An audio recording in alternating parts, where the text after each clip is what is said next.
The music was still playing on the Las Vegas rooftop when my son leaned down and said quietly, cold enough to sting VIP guests, "Eat first. Mom and Dad can wait. They'll bring out the leftovers later." I froze. This wedding, every dollar came from my retirement savings. And yet, under those bright lights, my wife and I were pushed aside like we didn't belong. I didn't argue. I said nothing. But in that exact moment, something inside me closed forever.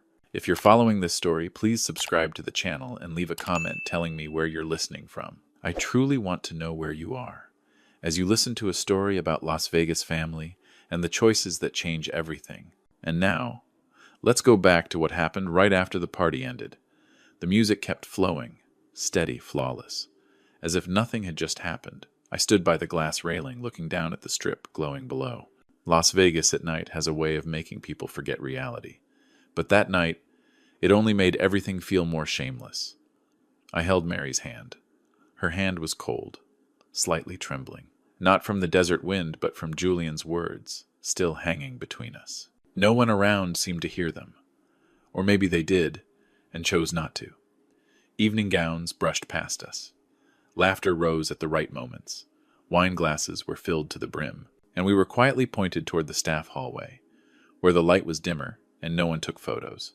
I've stood in high places before, on scaffolding over steel bridges in Midwestern winters, in boardrooms where a single number could decide the livelihoods of hundreds. I know pressure, but I had never felt so small, as I did then at my own son's wedding. Mary lowered her head and adjusted the dress she had spent weeks choosing. It wasn't expensive, but she had pressed every crease stood in front of the mirror for a long time, just so Julian wouldn't feel embarrassed by her. I saw her eyes drift toward the tables where the main course was being served. Clean white plates, carefully arranged meals still hot. She said nothing. But I knew what she was thinking. She always thought of others first, even when no one thought of her. Scarlett passed by us at that moment. She didn't stop, just glanced quickly, from my shoes to Mary's dress, then curled her lips into a faint smile. No words were needed. I understood the message clearly. We didn't belong in this frame. This wedding was a performance, and we were unnecessary details. I thought back to when Julian was a boy. He used to hold my hand at small-town fairs, begging me to buy him a cheap piece of candy. Back then, just seeing me nod was enough to make him grin like he'd been given the whole world. And now standing in front of me was a stranger, speaking to his parents with the tone of a manager arranging seating. I didn't react, not because I had nothing to say, but because I realized that speaking then no longer mattered. Everything that needed to be said had already been said through actions, by placing us on the edge, by treating the presence of parents as an image risk. Mary gently tugged at my sleeve. "It's okay," she whispered, as if afraid of disturbing the atmosphere. Those words tightened my chest. She had said it's okay too many times in her life, even when everything clearly wasn't. We were led to a small room in the back, where staff changed clothes and took short breaks. No windows. A metal table, a few plastic chairs lined against the wall. The music from the main hall drifted in, distorted through thick walls. I helped Mary sit down. She placed her handbag on her lap, hands folded neatly, the way she used to sit in her classroom. A teacher's habits never leave her. Time passed painfully slow. I don't know how long it was. I only know that with each passing minute the silence inside me grew heavier. I thought about the urgent cards Julian had sent, about the late-night calls, his voice tense, talking about pressure, about relationships that needed to be maintained. I thought of all the times Mary and I had nodded, never asking more, just because we didn't want our son to fail. A young staff member finally appeared carrying 2 plates wrapped in foil. She set them on the table, smiled out of habit, and left right away. When I opened them, I saw food gone cold, a bit of meat, a few slices of bread. Things chosen last. Mary looked at it, then quickly turned away. I didn't eat, not because I looked down on it, but because in that moment I understood something very clearly. This wasn't about a meal. This was a boundary. The line between being considered family and being nothing more than a resource already used up. I placed my hand on the table, feeling its cold, hard surface. In my mind, everything grew still. No confusion, no embarrassment, only a clarity so sharp it was chilling. Under the bright Vegas lights out there, my son was stepping into a new life, and I, in this dim back room, had just stepped out of an illusion that had lasted for decades.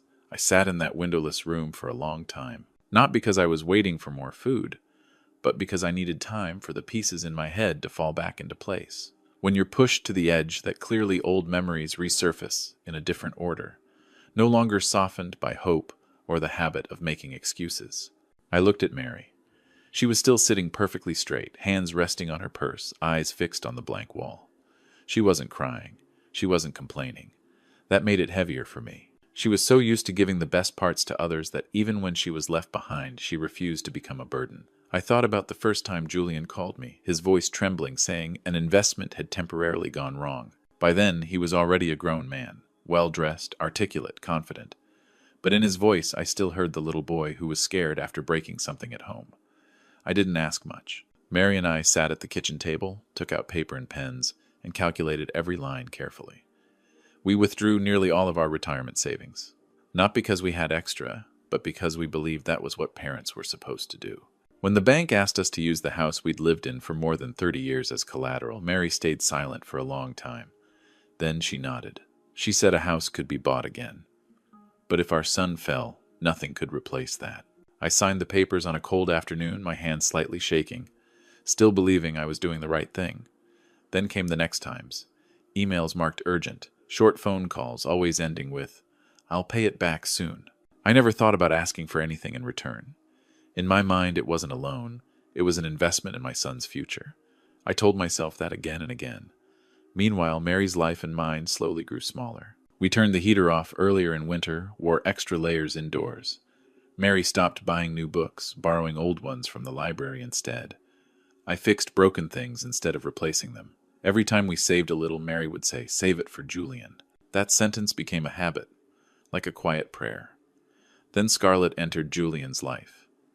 At first, I was happy for him. She was sharp, intelligent, confident. Her family had status, connections I had never touched. I thought maybe Julian had found a different path, a different world. I didn't belong in that world, but I accepted standing outside, as long as my son was safe. The financial requests that followed carried a different tone. No longer fear of failure, but pressure to maintain an image, to be at the right level. I heard the names of luxury places, grand plans, expenses I had never imagined. And every time I hesitated, Julian reminded me of trust, of the sacrifices every parent had to make. And once again I nodded. Sitting in that room behind the wedding, I realized a simple but painful truth. In Julian's eyes, I hadn't been a father for a long time. I was a resource, a place to return to when needed, and to push away when no longer convenient. That truth didn't hit like a sudden blow. It seeped in slowly like cold water, until I could no longer ignore it. Mary finally spoke. She asked softly if I was tired. I shook my head. I wasn't tired. I was clearer than I had ever been. Clear about the distance between what we had given and what we had received. Clear about how kindness without boundaries gets used until there's nothing left. I stood up and stepped into the hallway. The light there was brighter, but still not as dazzling as the main hall. The music drifted in, steady, distant. I thought about the $650,000, about Julian's signatures on papers he once treated as formalities. I thought about the nights Mary lay awake with worry, while somewhere our son was raising a glass with strangers. For the first time in years, I didn't feel the need to protect Julian in my own thoughts. I didn't make excuses for him. I didn't say he was just under pressure. I let the truth stand there, uncovered. And in that silence, a new awareness began to form, slowly but firmly. If I stayed silent, this wouldn't stop with leftover food. It would go further. More boundaries would disappear. I returned to the small room and looked at Mary. She looked up at me, tired but trusting. I didn't speak my thoughts. Not yet. But inside me a decision was taking shape. Quiet, unrushed. The way I once built bridges, setting each pillar carefully, checking every joint. Outside Las Vegas still glowed brightly, like a hollow promise. And inside me, a door had closed, preparing to open another path. That night, after everything settled and the music faded into distant echoes, I realized I couldn't just sit in that temporary room any longer. Mary had fallen into a short sleep on the chair, her head resting on my shoulder, her breathing slow and even. I stood up quietly, deciding to go get the heart medication she needed. Each step on the hardwood floor made me feel my own heartbeat more clearly, not from worry about her health, but from a deep inner shock. I knew that whatever I was about to hear would change everything. I stepped into the luxury suite where Julian and Scarlett were staying, planning to grab the medicine and leave quickly. But the room was half empty. Light from the chandelier reflected off glass-paneled walls, making everything sparkle, elegant, dazzling, and distant, like a dream I didn't belong to. Then I heard a familiar voice. Julian, low, firm, speaking on the phone with Scarlett's father. I slipped quietly into a corner and listened. "There's no need to worry about my parents," Julian said with a hint of mockery. "They'll be fine. As long as we take care of the insurance part before they realize it." A cold wave ran through me. I stood still, barely breathing, every sense stretched to its limit. My son, the one I had trusted, was planning something I never imagined. My life insurance policy, worth $1 million, meant to end up only with them. I swallowed hard, a strange numbness spreading from my neck down to my fingers. Scarlett continued, her voice calm and sharp at the same time. "After this wedding, we cut them off completely. No more chances. I don't want our children knowing they ever had grandparents like that." Everything I had suspected suddenly became clear, bright as daylight. The urgent letters, the financial pleas, even pushing Mary and me to the edge of the reception. It was all part of a careful plan. I felt a quiet fury rise, but instead of exploding, it slowly hardened into something firm like steel. I stood there in the shadows, looking around the lavish room, the colorful wine glasses, the perfectly arranged table linens. All of it felt empty. The distance between us and our son, between truth and image, became impossible to close. I understood a painful truth. Julian had stopped seeing me as a father long ago. I was a temporary move, a tool to reach an end. And Mary, who had spent her entire life loving, trusting, and sacrificing, was the same. I turned and left the suite without a sound. Each step echoed my own breathing. Back in the staff room, I sat beside Mary. Her eyes were still closed, her lips tightening now and then. I said nothing. No explanations were needed. I knew she felt part of the truth already. That night I couldn't sleep. I thought about everything, every signature, every withdrawal, every hope I had placed in my son. It all stood bare now. Family dinners, holding Julian's hand on his way to school, quiet weekends in the Midwest. All of it felt like a thin curtain that had finally been pulled aside. I understood then. Betrayal doesn't live only in words. It lives in actions, in calculated silences. I looked at Mary, still carrying the calm I had always admired. One thing became clear. We could no longer rely on Julian or Scarlett. Not just because of leftover food, but because of everything they had hidden, every plan they had made long ago. I had to stand on my own, with reason, with experience, with the understanding I had built over a lifetime. The next morning, when the pale light of dawn slipped through the curtains, I called a few old friends in legal and financial circles, people I had worked with decades earlier.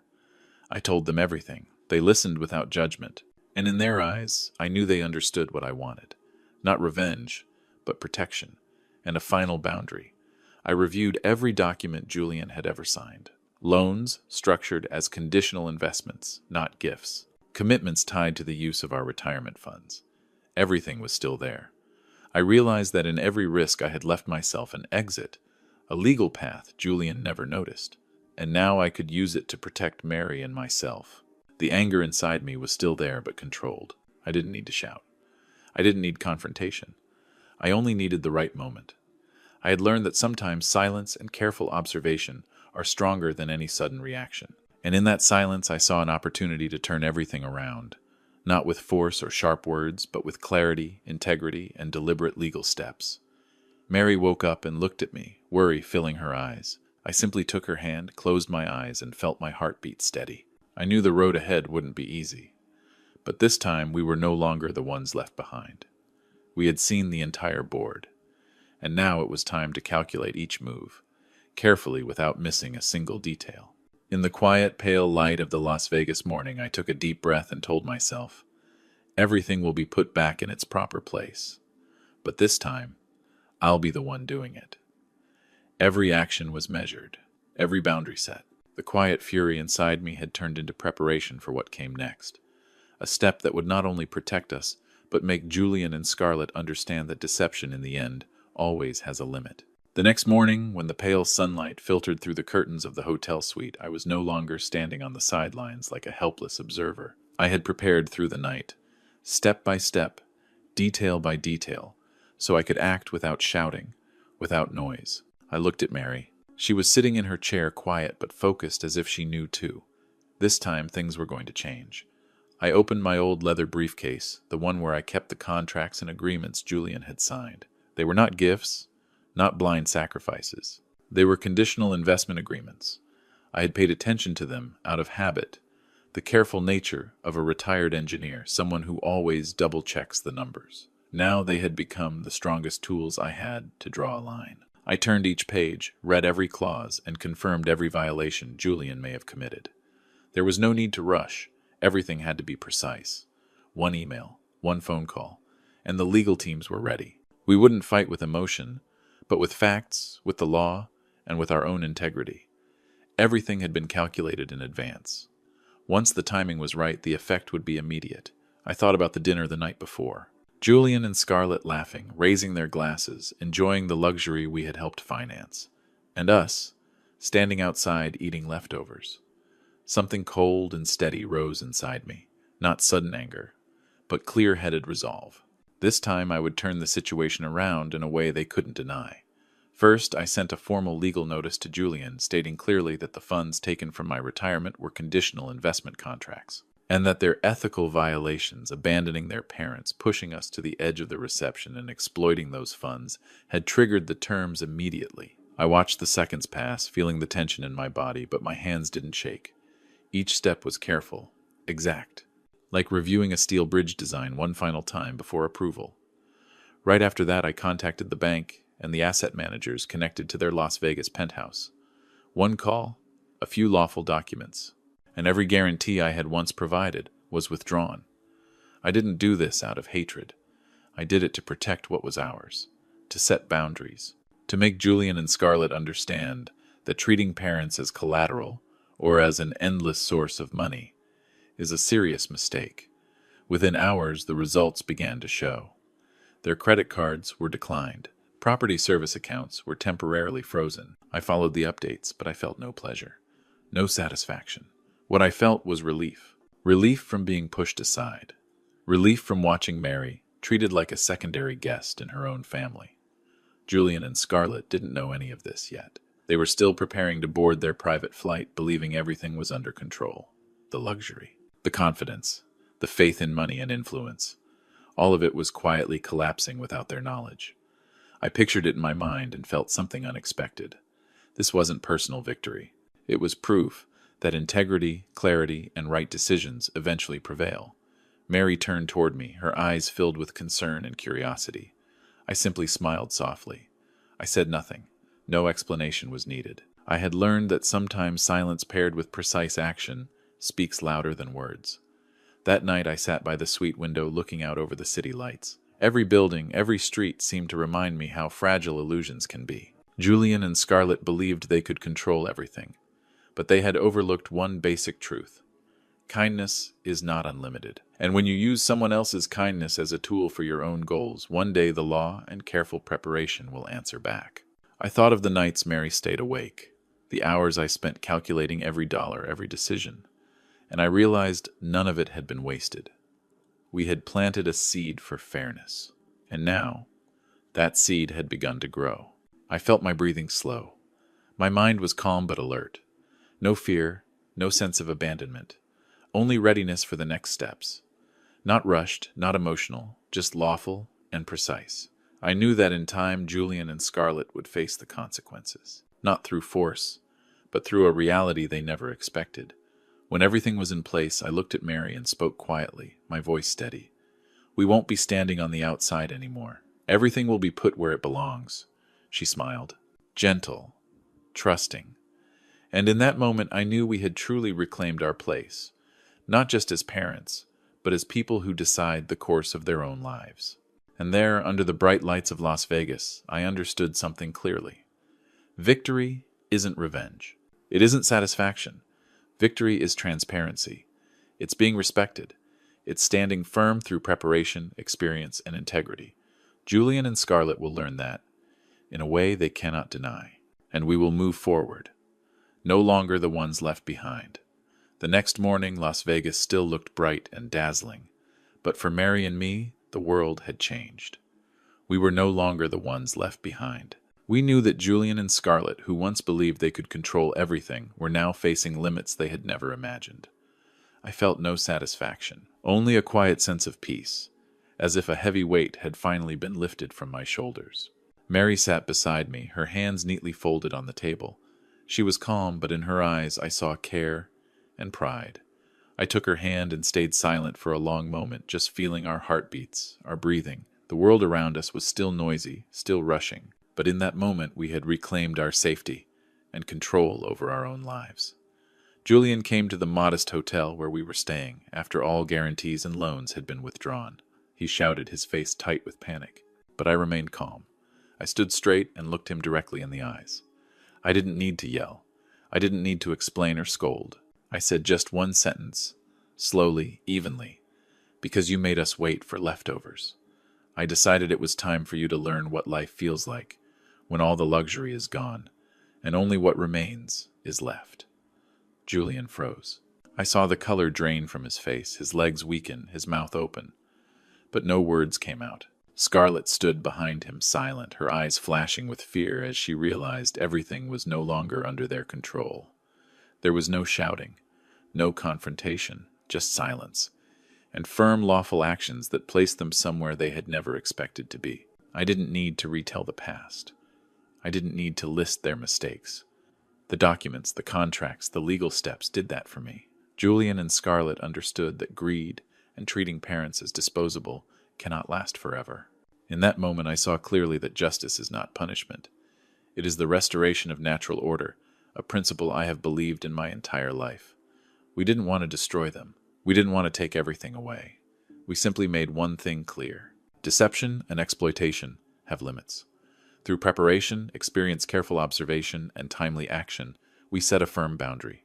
Family is not a tool to be used for luxury or status. When everything settled, Mary and I left Las Vegas behind. We sold our old house in the Midwest and used what we recovered along with our savings to move to a quiet coastal town in Florida. No more pressure, no more urgent letters, no more late-night calls. We lived for ourselves, for an old age that didn't require sacrificing dignity or mutual respect. Mary and I spent our days walking along the beach, listening to the steady rhythm of the waves. We weren't wealthy, like the grand events Julian and Scarlett once hosted, but we had peace. We had control over our lives, and most importantly, we had each other. Every moment, from making morning coffee to watching the sun set over the water, became a gift we hadn't fully appreciated when we were busy carrying everyone else. I also used part of our assets to donate to organizations that protect the rights of older people. I wanted others like Mary and me, those who spent their lives loving and sacrificing, to be spared the same kind of pressure and exploitation. It gave me a deep sense of fairness, a way to turn pain into something meaningful. In the end, I learned something no amount of money or status can teach. In life, people say the house always wins only when you gamble without thinking. But if you hold on to integrity, respect core values, and know how to set boundaries, you will always win in your own way. Julian and Scarlett will face their own struggles, but Mary and I, we found freedom, respect, and real happiness again. Sitting on our porch, watching the quiet sea and listening to the waves, I said to Mary, "Never treat the people who built your foundation like something disposable. If you force them to eat leftovers, the universe will eventually teach you what that feels like." She smiled, closed her eyes, and let the ocean breeze pass over her face. And I knew then, we were no longer the ones left behind. We had closed a painful chapter and opened a new one. Peaceful, free, full of human value. A life where family isn't manipulated, kindness isn't exploited, and old age is lived with dignity and integrity. That is how we left Las Vegas. Not with anger, not with hatred, but with clarity and gratitude for what truly matters. Once again, I understood that in life only kindness, transparency, and respect truly last, and that is my real jackpot. If my story moved you and you'd like to support it, please subscribe to the channel, like, and share this video so more people can hear these lessons about integrity and family. Thank you sincerely for listening all the way to the end. And remember, in life, kindness, respect for those who built your foundation, clear boundaries, and integrity are the truest form of victory.